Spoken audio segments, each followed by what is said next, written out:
సంపన్న వర్గాల బాలికలే అతడి టార్గెట్. సోషల్ మీడియా ప్లాట్ఫామే అతడి వేదిక. అమాయకులైన సంపన్న బాలికలను మాయమాటలు చెప్పి ప్రేమలోకి దింపుతాడు. ఆపై వ్యాపారం పేరుతో నమ్మిస్తాడు. ఆ తర్వాత వారి నుంచి లక్షలు వసూలు చేస్తాడు. ఇంకేముంది, తన టార్గెట్ రీచ్ అనగానే కనిపించకుండా పోతాడు. ఇలా బాలికలను, యువతలను ప్రేమ పేరుతో పలువురిని లోబరుచుకున్నాడు. ఓ బాలిక ఫిర్యాదుతో ఈ కేటుగాడి లీలలు బయటపడ్డాయి. పోలీసులు సెర్చింగ్ చేసి ఆ మాయగాడిని పట్టుకుని అరెస్టు చేశారు. ఏపీలోని గుంటూరుకు చెందిన కోడూరి చంద్రశేఖర్ ఆజాద్ కూకట్పల్లిలో నివాసం ఉంటున్నాడు. సంపన్నులు నివసించే ప్రాంతాల్లో తిరుగుతూ ఉంటాడు.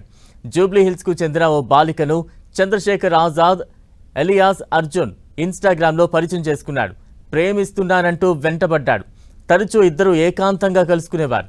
ఈ విషయం గత ఏడాది ఏప్రిల్లో బాలిక తల్లికి తెలియడంతో చంద్రశేఖర్పై జూబ్లీహిల్స్ పోలీసులు పోక్సో చట్టం కింద అరెస్టు చేసి రిమాండ్కు తరలించారు. బెయిల్పై వచ్చిన తర్వాత కూడా అతని బుద్ధి ఏమాత్రం మారలేదు. మళ్లీ బాలికను కలుసుకున్నాడు. స్టార్టప్ పెడుతున్నానంటూ మాయ మాటలు చెప్పి ఆ బాలిక నుంచి 13,11,000 రూపాయలు వసూలు చేశాడు. బాలికకు తల్లిదండ్రులు ఫోన్ ఇవ్వకుండా కట్టడి చేయడంతో కారు డ్రైవర్తో పాటు ఆయన భార్య ఫోన్ల నుంచి చంద్రశేఖర్కు ఫోన్లు చేసేది. దీన్ని అడ్వాంటేజ్గా తీసుకున్న కారు డ్రైవర్ భార్య బాలికపై బ్లాక్మెయిలింగ్కు దిగింది. చంద్రశేఖర్తో మాట్లాడుతున్నామని తల్లిదండ్రులతో చెబుతానంటూ బ్లాక్మెయిల్ చేసి 9 లక్షలు వసూలు చేసింది.